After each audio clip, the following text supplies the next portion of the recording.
We may have just watched a World Series preview this weekend in Baltimore. And hopefully, if the matchup happens again in October, it goes the same way as the O's take the series from the Phillies.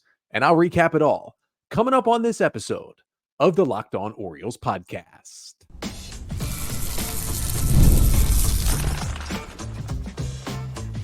You are Locked On Orioles, your daily Baltimore Orioles podcast. Part of the Locked On Podcast Network, your team every day. There, Orioles fans, today is Monday, June 17th, 2024, and welcome back into the Locked On Orioles podcast, part of the Locked On Podcast Network, your team every day. As always, I'm your host, Connor Newcomb, and coming up on today's episode, we are going to recap the Orioles series win over the Phillies this weekend in Baltimore as the O's took 2 out of 3 from the best team in the National League. Which is the 5 things you need to know from all 3 games. The extra innings loss on Friday, which was wild, and the loss, of course, of Kyle Bradish. The big win on Saturday with Anthony Santander staying hot with the 2 homers. And then the series-clinching victory on Sunday with everybody getting it going and the Orioles offense pouring in 4 home runs against Zach Wheeler. But that's all coming up on this episode of the Locked On Orioles podcast, which is brought to you by FanDuel. Make every moment more. Right now, new customers to FanDuel can get $200 in bonus bets with any winning $5 bet. That's $200 in bonus bets with any winning $5 bet. Just visit FanDuel.com/lockedon to get started today. So it's a series win for the O's, taking 2 out of 3 this weekend against the Phillies. What a scene it was. Orioles lost the opener 5-3 in 11 innings on Friday night, but turned it around, winning 6-2 on Saturday, winning 8-3 on Sunday to take the series. And the Orioles, with that Sunday win, get themselves to 47-24, now tied with the Phillies for the second best record in baseball now this season. Kind of getting further and further up in this year now, 71 games in at 47-24. And as I'm recording, we are pending the outcome of Sunday Night Baseball, Yankees and Red Sox. They have split the first 2 games of that series. If the Red Sox win, the O's are a game and a half behind the Yankees going into this series in New York. If the Yankees win, they are 2.5 back. But either way, a chance to get into first place when they go to the Bronx this week. But first, let's talk about this series against the Phillies. And let's start with the most recent win. We'll go from Sunday to Saturday to Friday. And we begin with the Sunday victory. Orioles win at 8-3 over the Phillies to clinch the series. And I'm going to get you the 5 things you need to know from that one. And the first thing you need to know is it was a home run party for the Orioles. 4 homers hit by the Orioles offense, all coming against Philly starter Zach Wheeler, who over the past 3 to 4 seasons has basically been one of the best pitchers in the National League. He was not that on Sunday. Orioles get him for 8 runs total, 4 home runs. It was the first time Wheeler had ever allowed 4 homers in a single start. Remember, he came up in 2016, I believe, 2016 or 2017. He's been in the bigs for a while. It was also tied for the most runs Wheeler has ever allowed in a start. Orioles got him for 8 earned runs on 9 hits over 4 1/3 innings. The only other time he's allowed 8 runs in a start, you got to go all the way back to May 4th of 2018 when he allowed 8 runs over 6 innings against the Rockies when he was still pitching for the Mets. It's been a very long time since some offense got to Zach Wheeler that badly, and that is what the Orioles did on Sunday. And it started as soon as it could. Another leadoff home run for Gunnar Henderson, his 7th of the year, that is tied for second all-time in a single season for the Orioles. It was a battle with Wheeler, a 9-pitch battle to begin the game. He finally got a sinker over the middle, crushed it out to left center field, 106 off the bat, 419 feet for his team-leading 22nd home run overall to give the Orioles a 1-0 lead, but they were not done. Then in the second inning, Colton Cowser, who has had his struggles over the last 2 months, but again, when he makes contact and when he gets fastballs in the zone, he does not miss. Every time I see it, can't believe teams are throwing him fastballs in the zone. When Joe Jimenez did it the other night against the Braves and he hit the game-winning homer in the 8th. When Zach Wheeler does it in the second inning on Sunday, I can't believe it. And he lifts off a 2-run homer for Cowser in the second inning off a fastball down the middle that gave the Orioles a 3-0 lead. Hit it 110 off the bat and a screamer, 443 feet to center field. tied with Ryan Mountcastle's bazooka blast in Toronto for the longest home run by an Oriole all season. Then in the third inning, first pitch of the third, Adley says, let's keep it going. Blasts a ball out to right center field. 103 off the bat, 412 feet for a solo shot to make it 4-0. And then Jordan Westburg kind of put this cherry on top as the Orioles were rallying in the fifth. They were already up 5-2. He came up with 2 on and nobody out, and he got a fastball up and away, drove it to right center field, just got it to land on top of where the grounds crew sits in that right center field wall for a 3-run shot to put the Orioles up 8-2. And kind of, it was only the fifth, but basically seal the victory at that point. Just what an offensive performance by the Orioles. And the second thing you need to know from this win on Sunday is that it wasn't just home runs. It was a complete performance by this entire Orioles offense. All 9 starters for the O's reaching base in this game, with 8 of the 9 coming up with hits. The only guy who did not have a hit in this one was Ryan O'Hearn, who drew 2 walks and scored a run in the game. He was still very productive at the plate. You had Gunnar with the homer, Adley with the homer. Ryan Mountcastle had a single, which was his 500th career hit. Anthony Santander had an RBI single to keep his hot hitting weekend going. Jordan Westburg had a single to go along with the 3-run homer. Cedric Mullins had another single, which was nice to see. Colton Cowser had a single and a walk to go along with his home run. And Ramon Arias had a 1-for-4 with a single as well. Just 1 through 9, facing one of the best pitchers in baseball, did not let up. And those 4 homers, those were the only extra base hits they had. They did the rest of the damage with singles and walks and getting on base and just being a very deep lineup. And that's one of the other reasons why you look at this series and say this could be a World Series preview, because both these lineups can go 1 through 9 and can beat you. And the Orioles did it just a little bit better this weekend against the Phillies. Now, the third thing you need to know from the O's win on Sunday to clinch the series is that Corbin Burnes just continued to be a model of consistency for the Orioles. Now, sometimes he pitches better than this, but you can basically pencil him in for 6 innings of 2-run ball every time he starts. And that's exactly what happened on Sunday. Burnes allowing the 2 earned runs over 6 innings of work on 7 hits. He struck out 7 and walked 2 through 94 pitches, now has a 2.14 ERA in an Oriole uniform. Got into a little bit of trouble with runners on and gave up a couple of runs in the 5th that made it a 4-2 game. But a great job by the Orioles offense. Burnes gives up 2. They turn around and get 4 in the bottom of the 5th to, not let the Phillies have a shutdown and then completely blow the game open. The Phillies just could not square up Corbin Burnes. They had just 4 hard hit balls against him in 6 innings. Again, it wasn't like crazy swing and miss stuff, but he still got his strikeouts from a lot of called strikes. It was just, they were fouling off the cutter. They couldn't make any solid contact on that cutter, which he threw a lot, 41% of the time. You usually see it right there from Corbin Burnes. Again, the hard hit balls, they essentially came. There was one against the cutter. There was one against the slider. He threw the curveball well. Like, he was dropping the curveball in for a called strike whenever he wanted, and he could still get a chase a couple of times for a strikeout when he needed to, but just really good mix. We saw all 5 of Burnes' pitches on Sunday. And I mean, what else can you say, right? Like, it's crazy, but like the 6 innings, 2 runs is like the baseline of Corbin Burnes. And that's what we got Sunday. And this was supposed to be this incredible pitching matchup. Corbin Burnes, Zach Wheeler. Burnes was good, not amazing. Wheeler was bad, and the Orioles came out on the winning end. Now, the fourth thing you need to know from that Sunday win is, we'll say the bullpen did its job, right? They had to cover 3 innings. They had a 6-run lead. They only allowed 1 run. That is doing your job. Cionel Perez did give up a run on an Alec Boehm RBI double in the 7th inning. Alec Boehm, the Orioles basically couldn't get him out this weekend. He's been fantastic. Perez has allowed a run to score in his last 3 outings, so hopefully he'll turn things back in the right direction. Nick Vespi looked pretty good, at least in the 8th, came out there as he returned to the Orioles this weekend. We'll get to why in a little bit, but he did throw a scoreless 8th inning. Then Vespi went back out there for the 9th to face Kyle Schwarber, the lefty leading off. He was going to come out either way, but it was a chance to get Vespi some more outs, and it was an 8-3 game, and he walks Schwarber on 4 pitches to start the 9th, and that kind of started a dicey 9th inning. Orioles go to Jacob Webb. He gets a strikeout.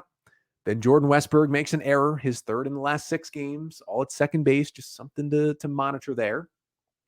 Then he gets a pop out.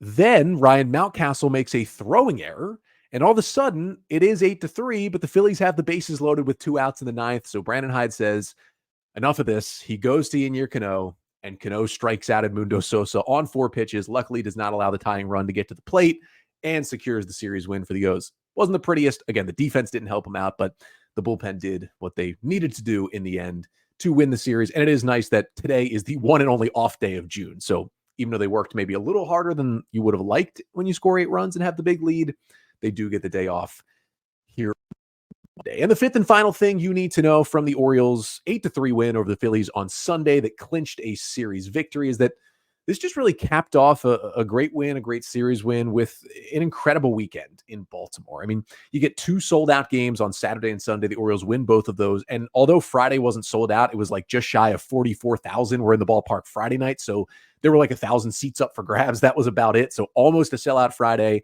You get a full sellout Saturday and Sunday. You get all the people here for Pride, all the people here for Fleet Week. It was a very exciting weekend in Baltimore, and it ended with a series win. And I get it, right? It was a lot of Phillies fans. Like, it wasn't just, 95% orange in that ballpark. The Phillies are 90 minutes away. You can get down 95 pretty easily to get to the ballpark. The Phillies have not been to Baltimore since 2018. So the Philly fans in the area, we're dying to get to these games, and there's a lot of them as well. So it was still more Orioles than Phillies fans at all 3 games, but it was a large subsection of Philadelphia people that were in the ballpark, and they were loud as well. And they certainly have a reputation as a fan base up there in Philly. But it was a cool atmosphere. It was cool to see both teams represented, and it was even better to see the Orioles come out on top. But as I said at the top, I really think this series could be a World Series preview. Like, I know the Yankees have a better record than both, but I would argue these are maybe the 2 best teams in baseball. Like, you could easily make that argument right now. They are very complete teams on both sides. It would be a heck of a World Series going up and down 95, a rematch of 1983. Of course, the Orioles would love for it to go the same way it went in 83. But man, what a series. What an atmosphere at Oriole Park. The fan base was awesome. The games were awesome. That was really, really cool. And the Orioles played, at worst, a top 3 team in baseball and showed them who's boss and won a series again. And they were in that spot to win that series Sunday because they came back and won the game on Saturday off the bat of Anthony Santander, who is on one of his biggest heaters ever. I'll recap the Saturday win coming up next.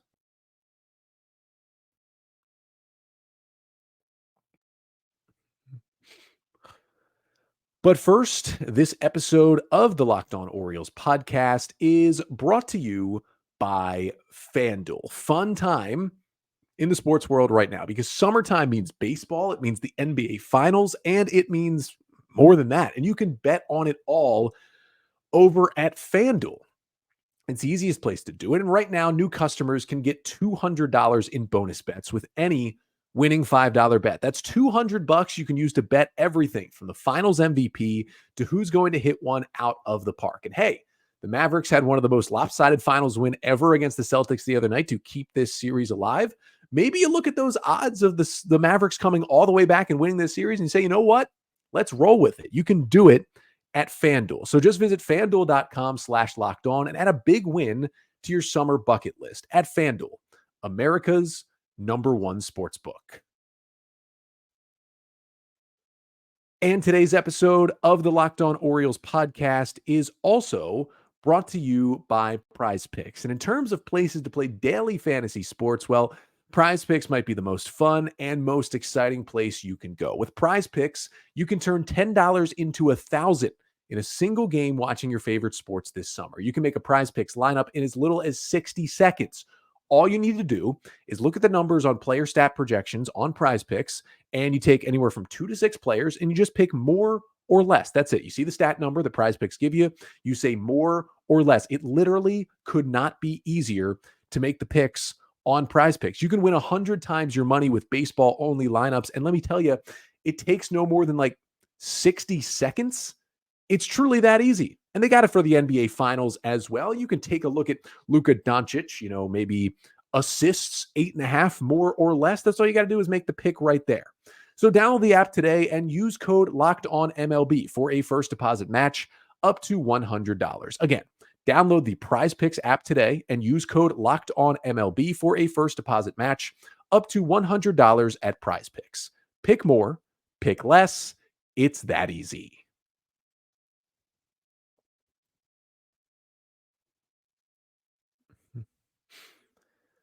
So the Orioles won this series this weekend against the Phillies, and that was despite dropping game one because they turned it around. And as I mentioned, they won Sunday in the rubber match, but they also won on Saturday just to set up that rubber match. And now I'm going to get you the 5 things you need to know from the Orioles 6-2 win on Saturday over the Phillies in game 2 of the series to even it at 1 game apiece. And the first thing you need to know from Saturday is Grayson Rodriguez had his longest and one of his best starts of the year. Rodriguez went out there against the Phillies, and for the first time here in 2024, Grayson completes 7 innings on the mound for the O's. And I really, really liked what he did with the fastball. I mean, it was still a fastball-heavy approach, but he used some other stuff as well, and the velocity was up for every pitch that he threw. He really was feeling the energy of the sold-out crowd. He was rising to the moment and just threw a lot of fastballs, and frankly, he threw a lot of fastballs right by Phillies hitters. Ends up going 7 innings, allowing 2 runs on 7 hits, 6 strikeouts, a walk, a home run on 99 pitches, now a 3.20 ERA on the season. 9 hard hit balls for the Phillies in 7 innings against him. So they had some solid contact at times against Grayson Rodriguez, but overall, it was just really, really good stuff from the Orioles right-hander. It was 13 whiffs on 57 swings. A 23% whiff rate overall isn't great, but he was like the efficient version of Grayson Rodriguez. He ran into a little bit of trouble in the 6th that he got out of and a little bit of trouble in the 7th that he got out of. But those first 5 innings, he was kind of rolling along a little bit. And he was keeping the pitch count down. Like the pitch count was around 60 in the 5th inning. And that was after, he gave up a little bit early in this game. Like the Phillies slightly got to him early in this one. They got a run in the 1st inning. Alec Boehm got himself an RBI double. Edmundo Sosa somehow hit a ball off the plate into the flag court for a solo home run in the 2nd inning. Phils took a 2-0 lead. And then Grayson just kind of settled down and he worked through 5 consecutive scoreless innings after that. I really liked what I saw. The confidence. He didn't let the emotion get way over the top. But when the Phillies had 2 on and 2 out in the top of the 6th inning, and he was in kind of a huge spot in this game, at a 2-2 game. He throws a really good slider to get a strikeout to get out of the jam, and that's when he let it loose. He was fired up. He screams into the glove. He comes off the mound. But the coolest part was he was still allowed to go back out there for the 7th in a 1-run game. The Orioles gotten him 1 in the 6th to go up 3-2, and the pitch count was in the 80s, and Brandon Hyde let him go back out there. And it ended up being a 3-2 lead, 2 outs, runner on second in the top of the 7th, with Kyle Schwarber up, the lefty, and Nick Castellanos, the righty, on deck. And Grayson was very close to 100 pitches. And it was kind of a toss-up situation. Do you walk Schwarber and put the go-ahead run on base to pitch the better matchup to Castellanos, or do you pitch to Schwarber, who actually has been a little better, at least average-wise, against lefties this year? And Brandon Hyde not only left him in the game, and that may have been a spot for Danny Coulomb if he wasn't on the injured list, but he left Grayson in the game, let him face Schwarber, and he got Schwarber to ground out to end the inning. It was probably a big growing moment for Grayson as well, and just a really, really strong start from him.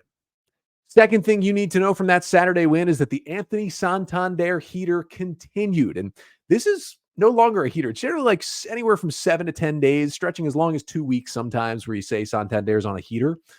We are now at June 17th, and it's been this entire month that he's been doing this. Anthony Santander, a heck of a day. He draws a walk in the 2nd inning. Then he blasts off in the 4th, a solo shot into right center field off the Philly starter Taijuan Walker. 107 off the bat, 424 feet on a hanging changeup that tied the game at 2.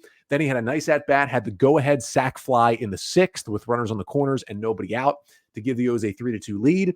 And then he kind of put this thing away in the 8th inning, demolishing a home run onto the flag court. 107 off the bat, 425 feet this time, to extend it to a 5-2 lead with a 2-run shot. Ends up a 2-homer game for Anthony Santander, in which legitimately the Phillies did not get him out in this game. He goes 2 for 2 with the sac fly, with the walk, and the 2 homers, just mashing the baseball. And he followed it up with an RBI single in the game on Sunday. He also had a nice day on Friday, which we'll get to. But overall, Anthony Santander, 16 games in June, he's got 8 home runs and a 1074 OPS with an almost 50% hard hit rate in the month of June. He was at 36% for the season, just not making good contact. It was kind of a rough first 2 months for Santander, but we know the hitter he can be. We've seen it for 6+ years. We're seeing it again here in the month of June, and it's kind of carrying the Orioles offense at times right now. Speaking of guys getting going, the third thing you need to know from the O's Saturday win over the Phillies is that don't look now, But Cedric Mullins is starting to wake up at the plate. He put together some good at-bats on Friday, had a double off the really tough lefty Ranger Suarez that he hit very, very hard. He had 2 hard hit balls and came up with a single and a walk in the game on Saturday. And he got himself a hit as well on Sunday, putting together a little hitting streak as Cedric Mullins. And in his last 9 games, Mullins is now 8 for 25. That is a .320 batting average with a couple of doubles, a triple, 2 walks, and here's the big one, only 2 strikeouts for Cedric Mullins in his last 9 games. He's putting the ball in play more. He's hitting the ball harder in that stretch as well, and he is being rewarded. And I'm not saying he's fully back, right? He's still not hitting for a lot of power, but this is looking much, much closer to the Mullins we know and love. You add that to the fact that he made some sensational defensive plays in center field all weekend. Listen, he started all 3 games in center. Brandon Hyde still has the trust in Mullins. Talked about it last week, how they are never going to send him to AAA. Could he be relegated to a bench role? Maybe if it continues to be bad, but it's starting to look good, which is a great sign for the Orioles offense. Fourth thing you need to know from the Orioles win over the Phillies in game 2 of this series is that Brian Baker stepped up in a huge way in this game. Grayson Rodriguez completes the 7 innings. He's pretty much done at 99 pitches. Orioles can't get many more insurance runs. So it's 3-2 Orioles heading into the top of the 8th. And the bullpen, not very well rested. We are here today at their one and only off day in June, and they've been playing a lot of close games against the Braves, against the Phillies, over the weekend against the Rays, leading up to this game on Saturday. And you had 4 relievers unavailable in this game. Cionel Perez, Jacob Webb, and Keegan Akin all unavailable because of how often they had pitched lately. And seemingly Yennier Cano was going to be unavailable as well, but he wasn't even in the bullpen. Now, we never really got a word as to why. And, eventually, as I talked about, Cano did come into the game and get the final out on Sunday. So it seems like health-wise, he is okay. But you only had 4 relievers available. So first of all, it was huge that Grayson gave you 7 innings in that game, but it was still high leverage because the offense couldn't quite pull away, at least until the 8th. So you're basically looking at Nick Vespi, who was called up on Saturday before the game, Brian Baker, Dylan Tate, and Craig Kimbrell to get you those final 6 outs. And even Kimbrell you could have used, but he's pitched a little bit maybe too much lately anyway. So you're looking at the lineup, you're like, this is probably a Dylan Tate spot, but the Orioles go to Brian Baker. Gave him an inning and 2/3 scoreless in his 2024 debut on Thursday, just got called up earlier in the week, and they said, you know what? Here's your first high leverage spot in your second. I didn't think they'd go to a high leverage that early, but the state of the bullpen kind of forced them to. And it wasn't just the spot, right? You could maybe say, oh, it's 7, 8, 9 due up. Baker can handle that. No. This was 2, 3, 4. This was Castellanos, Harper, and Bohm due up in the 8th inning. And what does Brian Baker do? Strike out, fly out, fly out. 1, 2, 3, 8th inning. Let him bake. A huge hold for Brian Baker. And here was the big thing for me. After he struck out Castellanos with a couple of really good sliders, he fell behind Bryce Harper 2-0. And I'm like, oh, geez, he's about to tie this game. And Baker throws him a 2-0 changeup, a pitch he never would have thrown last year because he had no command of it. He throws it in the zone. Harper flies it out to left field for out number 2. That was 2022 Brian Baker when he was really good, and that was a great sign. And the 5th and final thing you need to know from the Orioles 6-2 win over the Phillies on Saturday that evened up this series at 1 game apiece is that it was kind of odd that the Orioles used Kimbrell in the 9th inning of this game, but I'll try to tell you why. Now, for Craig Kimbrell, he was obviously warming in the bottom of the 8th inning. The Orioles were leading 3-2. He was available. It was going to be a save situation. It was his time. Now, he had pitched 3 times in the previous 5 days, and he's pitched 4 times in 6 days, a couple times this year, but his one really bad stretch earlier in this season was when he threw 4 times in 6 days. So you're a little worried about doing that, but you don't have a lot of bullpen left, and you're like, he is by far the best pitcher we have down there. It's Vespi, Tate, or Kimbrell. I'm going Craig Kimbrell. But then the Orioles rally in the 8th inning. I mentioned the Santander 2-run homer. Gunnar Henderson also got an RBI single. And as soon as Henderson brought home that run, it made it 6-2. It made it a 4-run lead. It's no longer a save situation. And at that point, Nick Vespi was warming as well. I think 3 out of the first 4 batters due up for the Phillies in the 9th were left-handers. And I was like, you know what? I think this is going to be Vespi's inning because it's no longer a save situation. But the Orioles still went to Kimbrell, and you're like, man, don't you want to rest him? Why would you go to Kimbrell here? You can sit him down. I think this was one of those situations where he warmed up too much, and relievers will tell you about this. There's a certain amount of warm-up pitches that you can throw if you're kind of waiting around in the bullpen, throwing multiple times, waiting to come into a game, where it almost feels close to like working as much as you would if you actually get into the game. So the Orioles and Kimbrel may have felt, and this was probably good communication between Hyde and Drew French and out in the bullpen and Craig Kimbrel, that he was at the point where he had been up for so long because that eighth inning was really, really long, that he just felt, I've thrown enough where even if I don't come into the game, I'm not going to be available tomorrow. So he was basically like, you might as well use me in the game because either way, I'm not going to pitch tomorrow. And the O's were like, well, he's by far the best of the three relievers we have left out there. It's still only a 4-run lead. It's still an incredible Phillies offense. Let's just put him out there. And luckily, it was a quick, fairly painless, scoreless ninth inning to close out an Orioles win and even up this series. And it was a big series win for the O's. But when you look back, you kind of think the Orioles were very, very close to sweeping this Phillies team this weekend. They almost had that win on Friday night. But when we come back, I'll tell you why they couldn't quite pull it out in the opener of this series to finish off the pod.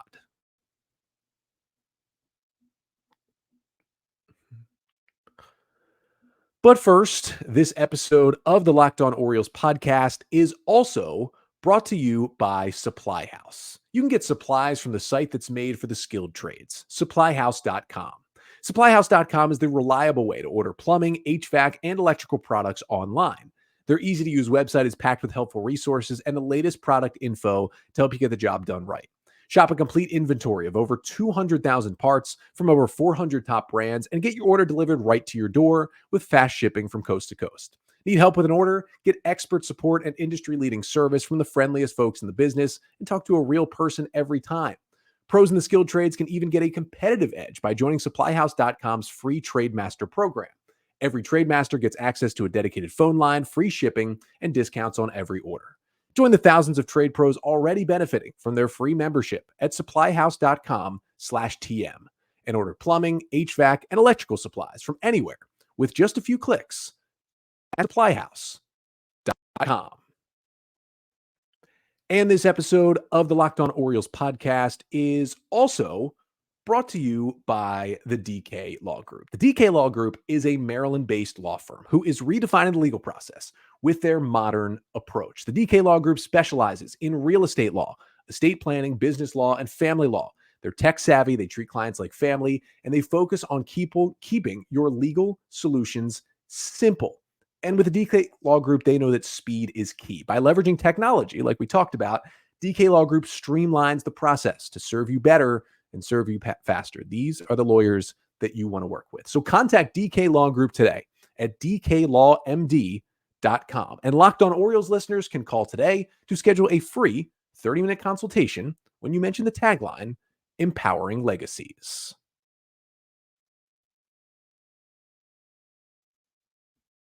So the Orioles were actually so close to actually sweeping this series against the Phillies this weekend. Got the win Saturday, got the win Sunday, almost had the win on Friday night, but couldn't quite pull it out, losing 5-3 in 11 innings in the opener on Friday. And I'm going to finish off the pod by getting you the 5 things you need to know from that one on Friday night. The first thing you need to know is the worst part. Even worse than losing the baseball game is that the Orioles lost Kyle Bradish again. And we don't know a lot of further details yet, but the worry is that this one is the knockout punch for Bradish's season.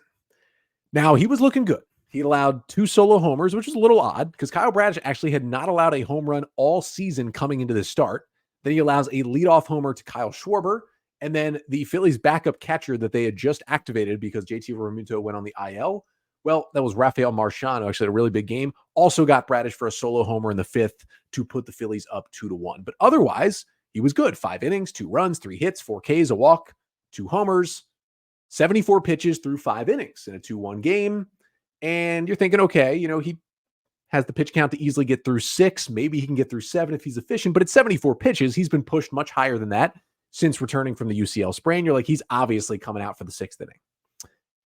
And then it's the bottom of the 5th. The Orioles are hitting, and the Masson broadcast goes to the bullpen, and Keegan Akin is furiously warming in the Orioles pen. And sometimes, absent of an injury, that scares you. But specifically, when it's Kyle Bradish, who clearly has stuff left in the tank, in a regular game to go back out there is at 74 pitches, and Akin's warming like that. Akin's getting ready to come in at the top of the sixth, and Bradish's day is done. And that's when you got really scared. Now, his velocity was up. Like, he was up to 98, throwing 99 with a couple of his sinkers, but he also threw way more sinkers than usual. Now, he's still like a fairly even split between the sinkers and the sliders. It's his best two pitches. He likes to use that slider usually more than he uses the sinker.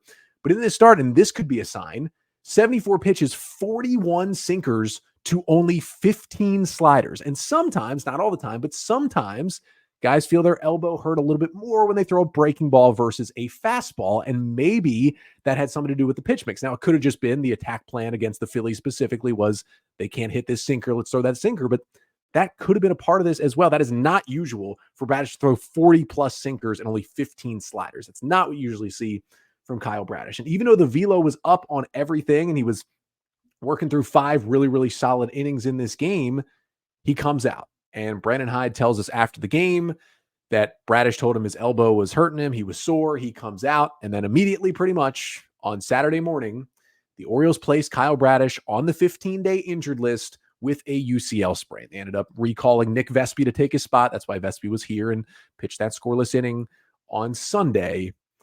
But here's the thing. It's the exact same injury, essentially, as he sustained in January. If you don't know the timeline, Bradish, when he was throwing in January to gear up for the season, felt pain in his elbow, got the MRI. He had a sprain, which, remember, a sprain is a partial tear, not just on your UCL, but on anything. If you sprain something, you partially tear it a little bit. That is what he has. It is a partial tear of his UCL.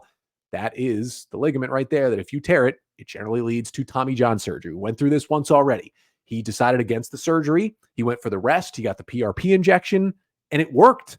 It healed up the injury. He was feeling good. He returned back in the first week of May, and he was pitching incredibly well. Like, he's got a 2.74 ERA. He has been fantastic since he came back and basically only missed a month of the season.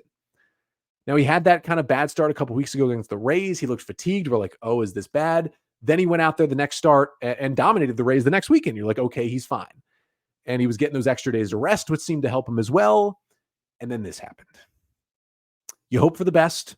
Brandon Hyde's quotes have been, he's got the partial tear, he's on the injured list, he's getting more tests, more opinions. We will know more, it's seemingly in the coming days and weeks. But I was already very worried the first time it happened. I already thought the first time it happened, these generally will, no matter what you do to it, will end in Tommy John surgery. I was pleasantly surprised that he was able to pitch for a month and a half before it got hurt again. I was always wary, as I talked about on this podcast, that you can't trust him to be good for this entire year when you're pitching with injury history in this calendar year. And it happened again. And who knows? The same thing could work. Rest, PRP injection, and in 2 months, he could be back on the mound helping the Orioles for the stretch run. But that's probably the best case scenario here, right? That, after the All-Star break, sometime in August, he can be back after the same treatment. But we're now another step, you would think, after it heals and then partially tears again, another step towards potentially getting Tommy John surgery. And we're at the point here as he's getting more opinions. Even if he were to decide on Tommy John like ASAP, you're probably looking at, let's say it's July 1st, right? That he gets the Tommy John surgery. At that point, you are, out until the All-Star break of 2025 at the least, and you're pushing towards being out all of 2025 as well as the end of this season if you have any setbacks, the rehab takes any slower than you think. Because of that, and it's kind of similar to what Felix Bautista did last year where he pushed and tried to come back, you could see Bradish again try the PRP injection, again try just the rest before the surgery, because in his mind, if you get the surgery today or if you get the surgery August 17th, either way, you're missing all of this year and most of next year, and you're fully healthy, rearing and ready to go in 2026. That could be the thinking, and we'll see how it all plays out. Again, we don't have the news, right? We don't know if he's going to need Tommy John surgery or not. There's a chance that the PRPs could work again and he could pitch through the rest of this season. But having it happen a second time is not good. Now, there's going to be a lot of fallout from this, whether he gets surgery or not, in terms of the Orioles roster, their rotation, Kyle Bradish's career. We'll get to all that on tomorrow's episode, but not a good way for the Orioles to start the weekend. But the second thing you need to know from that Friday loss is that Keegan Akin came in and kind of saved the day.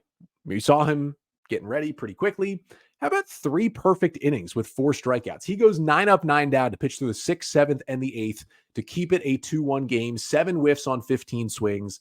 It's been an up and down season for Keegan Akin. He's been dominant at times. He's been a disaster at other times. That version of Keegan Akin that we saw on Friday night can be a gigantic weapon for this Orioles team as this season goes on. He doesn't need to be that good every time. Nobody's that good every time, but a little more consistency would be good. That was pretty impressive what we saw. Now, the third thing you need to know from that Friday night loss is that, well, Akin kept the Orioles in it for enough time for Anthony Santander to make Camden Yards explode. 2-1 game, bottom of the 8th inning.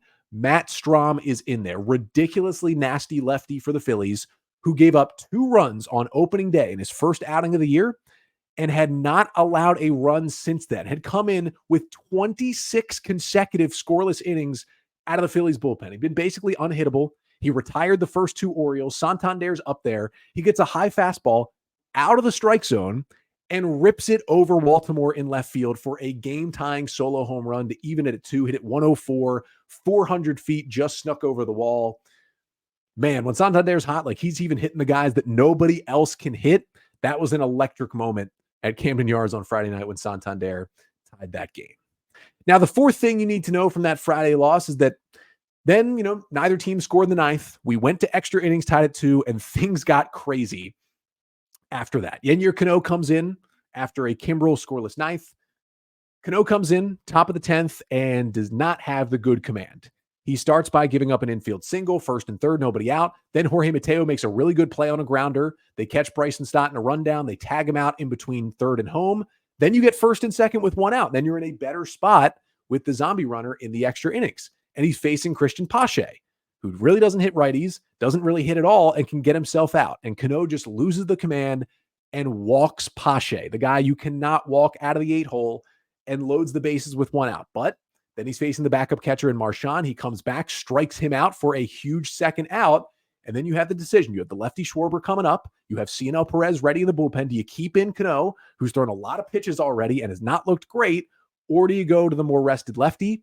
And the Orioles go to Perez. And unfortunately, it does not work. Now, Schwarber is a much better power hitter against righties, but he hits for a much better average against lefties. He got a 1-1 fastball that he crushed on a line into right field for a base hit. But it looked like, oh my God, this is going to be a 2-run single. The inning's going to continue. This game's going to be over. Anthony Santander did it with his arm on Friday night as well. Comes up firing a laser to home plate to cut down the 2nd run to end the inning. The Phillies take the lead 3-2. But with that zombie runner on 2nd, the O's are still in it. So we go to the bottom half. Jordan Westburg gets hit by a pitch on the first pitch of the 10th. Then Orion Kerkering, the Phillies pitcher, starts to get guys out. Walks Gunnar Henderson. All of a sudden, you've got bases loaded, 2 outs with guess who? Santander at the plate. And I thought this is his moment to completely take over this game and win it for the Orioles. And a 1-1 pitch from Kerkering is a fastball that goes to the backstop and takes the most fortuitous Phillies bounce I've ever seen. It hits off the bricks and deflects right back to the catcher Marchand. And even though it was Cedric Mullins at 3rd base with great speed, I'm like, there's no way anyone's scoring. If he's coming home, he's dead out. And when Marchand had the ball behind home plate, when it kicked back to him, Mullins was, maybe a little more than halfway down the line. It was like this was going to be no contest. And then an incredible speed and slide by Mullins. Marchand misses the tag. They call him out initially. Review shows he was safe. A wild play of the game. And they're going crazy. The winning run moves up to 3rd. And remember, Santander's still at the plate. And I thought he had won it. A couple pitches later, he roped a ball out to center field. I thought he got it. He hit it 103 off the bat. He hit it 381 feet. According to StatCast, a ball hit at that launch angle with that exit velocity and hit that far has an expected batting average of 730. Unfortunately, the center fielder runs it down in the gap, and we go to the 11th inning. It was a wild, wild 10th. And the 5th and final thing you need to know from the Orioles' 5-3 loss in 11 innings that opened up this series against the Phillies on Friday night is that the bullpen couldn't quite hold it the entire way. I mentioned how good Akin was. They got the scoreless inning from Kimbrel in the 9th to help get it to extras. Cano and Perez combined to be okay in the 10th, and it went to the 11th, and the Orioles went to Jacob Webb, and he just couldn't get out of it. Now, he got the first runner to pop out. Then he smartly, and Brandon Hyde made the right decision. You got a tie game, runner on second, one out. And they intentionally walked Bryce Harper to set up the double play and set up the righty-righty matchup for Jacob Webb. But Alec Bohm was just too good this weekend. Rips a ball just over the head of Austin Hayes in deep left field, scores 2 runs, makes it a 5-3 game. Now, Webb got out of the inning to keep it 5-3, but it was just too much for the O's. They could not score in the bottom of the 11th, and they lose the game 5-3. Just good process, right? You get the first out, you walk Harper, bad result, a good hitter, and Alec Bohm beats you. And the O's, they were close. They had a chance or two to potentially win that game Friday and sweep this series. But you know what really good teams do? They suffer a crushing loss like that. Remember, there was an hour-long rain delay in between the 10th and 11th innings of that game. It was a wild extra innings, but they turn around, they play fantastic baseball the next 2 days, and they win the series. And that is what impresses me so much about this Orioles team. And you know what they're rewarded with? An off day. Finally, their only off day of the month of June is here today on Monday the 17th. And they better enjoy it, because after that off day is the biggest series of the year so far. The Orioles within striking distance of the first place Yankees, and they go to the Bronx for a 3-game series that starts on Tuesday. That is going to be a fun one. But first, the off day on Monday. But despite the off day, we will still have an episode coming your way on Tuesday. It's going to be an injury update episode. I will break down further the status of Kyle Bradish, what it means for the Orioles rotation. Do the O's absolutely have to go trade for a starting pitcher now? We'll get the latest update on Dean Kramer. He seems to be pretty close to returning to the Orioles, and some minor league injury updates. Good news for Kobe Mayo, bad news for Jackson Holliday. We'll get to it all on tomorrow's episode. But until then, I'm Connor Newcomb, and this has been the Locked On Orioles podcast, part of the Locked On Podcast Network. Your team every day.